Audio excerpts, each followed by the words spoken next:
eltelt újabb, nem tudom, két és fél, 3 hónap, mióta felvettem az előző részét ennek a videónak.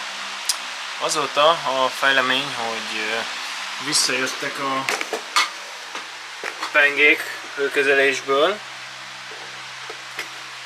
Kettőt már el is kezdtem lecsiszolni, csak közben a frekvenciaváltó meghalt. Ma jött vissza a doboz a csiszolóhoz, az új frekvenciaváltóval.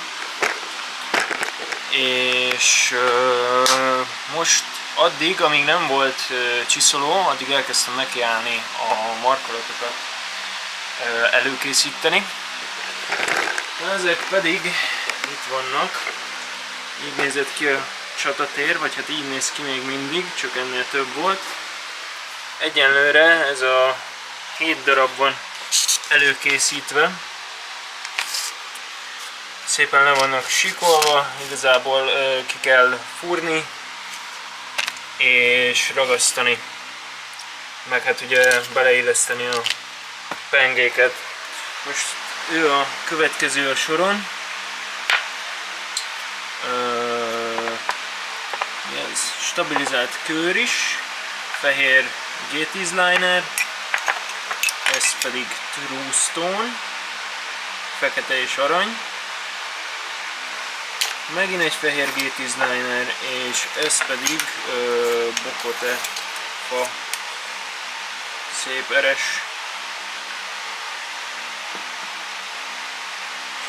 Ja, úgyhogy most ez jön. Ez ugye túl hosszú. Itt, hogyha sikerül összeraknom. Ez így lesz, és 130 milli szokott lenni egy markolat általában. Ez most itt 190 körül van, úgyhogy ebből itt le fogok vágni. Ez meg jó lesz a következő késre.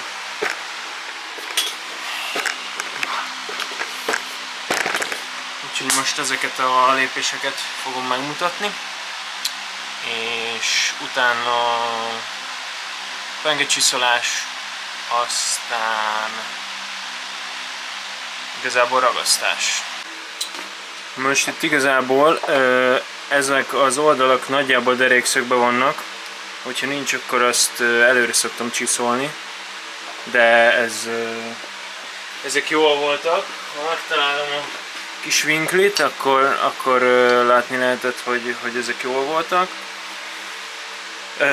És akkor ilyenkor szoktam az elejét és a hátulját büti felől síkba marni, hogy legalább párhuzamos legyen a kettő, és akkor utána levágom, azt a két felet is párhuzamosra marom, és akkor utána lehet igazából ragasztani, meg fúrni.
ilyenkor, mikor így szoktam marni, látszanak a csíkok, nagyon minimális kis különbség ugye van közte.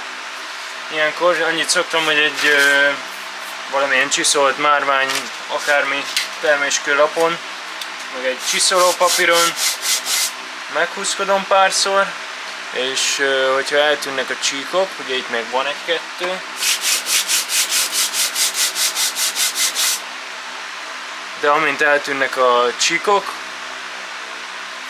jó is a dolog. És a legutolsó, amit meg szoktam nézni, hogy egy másik anyaghoz, ami csiszolt, vagy hát általában ahhoz, amivel használni fogom, oda tartom, és itt most a kettő között nem látszik fény, úgyhogy ez jó igazából. Nem tudom, mennyi fog látszódni a videón ebből, de megpróbálok mindjárt egy másik anyagot. Ja, mondjuk a másik fele, az még nincs lecsiszolva. Ott közte szépen látszik, hogy nagy a rés. És akkor most ezt is végigmarom, és ez meg egy másik markolatnak lesz az eleje majd. És akkor elérkeztünk a késcsiszoláshoz, azaz a penge lecsiszolásához. Ugye a hőkezelés előtt megcsináltam ezt a bevezető élszalagot teljesen a penge közepéig. Ez, amit én most itt guideként, azaz valami vezetőként használok. Annyi az egész technikának a lényege, hogy az egyik kezemmel húzom a kést, a másikkal pedig nyomom. Itt mindjárt közelebbről látszik, hogy még ott van anyag.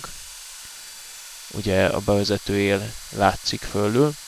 Egészen addig, amíg el nem jutok a rendes élig, a legvégéig, addig itt fönt nyomom az él közelében a nyomókezemmel, és amint elértem az élig, utána szépen egyre lejjebb haladok, amíg a csiszolás el nem ér a penge gerincéig.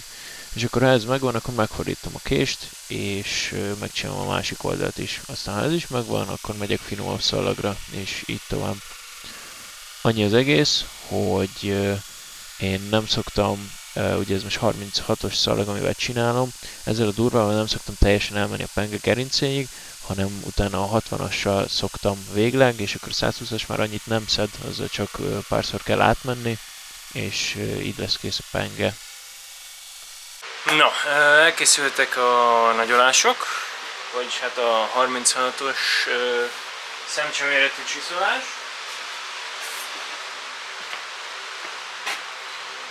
Ilyenek lettek igazából.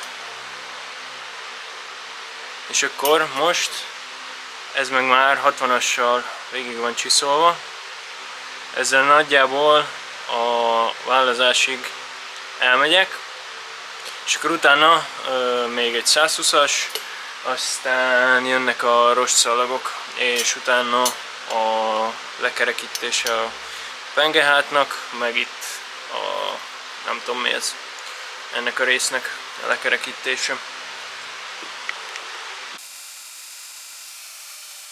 Itt látható majd egy kisebb baleset, ezt most már 60-as szalaggal csiszolom, ami azt jelenti, hogy a penge hegyénél az acél elvékonyodott már, és így ha rosszul van beállítva a tárgyasztal, akkor be tud csípődni a szalag és hát a szalagtámasz és a tárgyasztal közé a penge, és elszakad a szalag, ahogy ez a videóban is látható, de ez odafigyeléssel teljesen elkerülhető.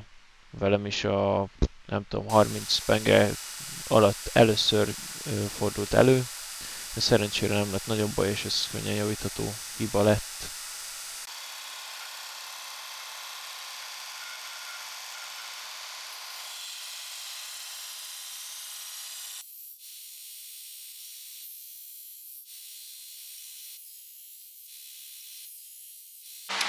No, megvannak a pengék. Így néz ki jelen pillanatban mindegyik. Ez most piros rostszalaggal lett lehúzva. Most jön az a rész, hogy lekerekítem a gerincet, meg ezt a részt. Aztán utána még egy kék rostszalaggal átmegyek az egészen, az olyan 400-as, és akkor úgy lesz kész állapotban a penge. Ja. Egyet sikerült elrontanom, miközben húztam, beakadt, és itt elég mélyen, itt talán látszik, hát... Na mindegy, szóval az ott nagyon vastagon benne van, azt onnan nem tudom kiszedni, de hát mindegy, ez ilyen pengék szoktak itthon kikötni, úgyhogy most megint lesz egy. Szóval a cél itt most, hogy így le legyen kerekítve ez a szakasz. Ugye ezen a pengén még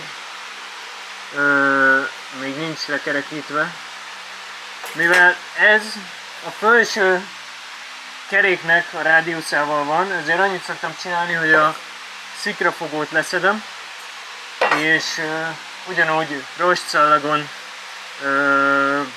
igazából lekerekítem az egészet.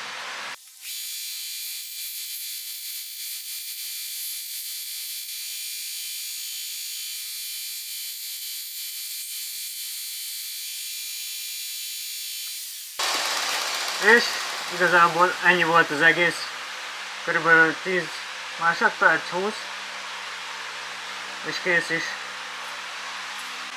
És akkor most jön a gerincnek a lekerekítése, ehhez viszont egy kicsit át szoktam állítani a gépet, ami úgy néz ki, hogy leszedem a tárgyasztalt,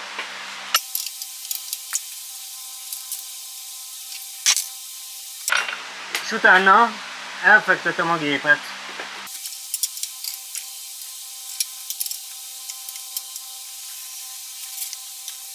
És meg gyorsan visszaszerelem a szikrafogót, aztán utána meg egy elhasznált 120-as szallaggal szoktam megcsinálni ezt. Lengőszallagon, úgyhogy nincs ott a támasz, és itt szépen lehet csinálni az ívet a gerincre.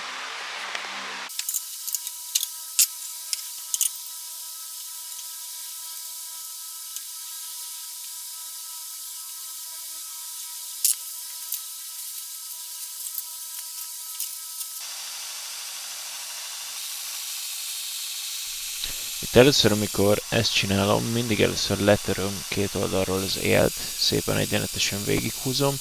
Itt nagyon fontos, hogy a szallagot is, vagy a kést is a szalaghoz egyenletesen kell nyomni, szóval nem szabad, hogy egyik irányba jobban nyomódjon, mint a másikban, mert akkor nem lesz egyenletes. És hogyha ez megvan, akkor utána ezt az oda-vissza mozgatást csinálom, hogy szépen lekerekített éleket kapjak. Közben folyamatosan nézem, hogy mik az állapotok, és ahhoz próbálom igazítani a csiszolást a továbbiakban, és hogy ezt egyenletesre sikerült megcsinálni az egészet, akkor megyek a következő részre. Most itt a videón nem látszik, mert be van gyorsítva, de összesen ez nagyjából 1 perc, 10 másodperc volt, amíg ezt az egészet befejeztem. És utána itt látható, hogy szépen le van kerekítve végig. Amikor viszont ilyen pengém van, ahhoz fel szoktam állítani a gépet, és föntről szoktam így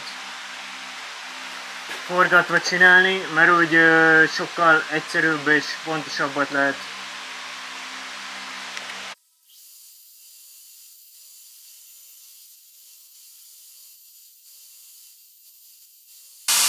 Ennél igazából, szóval ennél igazából annyit szoktam csinálni, hogy ugye, mivel még mindig támasz nélkül lengőszallagon csinálom, hogy ahol vastagabb az anyag, itt, azt a felét nyomom, és az eleje, ahol nincs annyi anyag, ugye, az csak szépen igazodik. És ha esetleg kimaradna, akkor a legvégén egy icipicit közelebb megyek, de akkor se itt nyomom, hanem, mit tudom én, nem ahol összeér a gerinccel, hanem egy kicsit közelebb. És akkor elvileg penge kész, most beragasztom ezután, és a legvégén húzom le a finom rostszallaggal. Ja.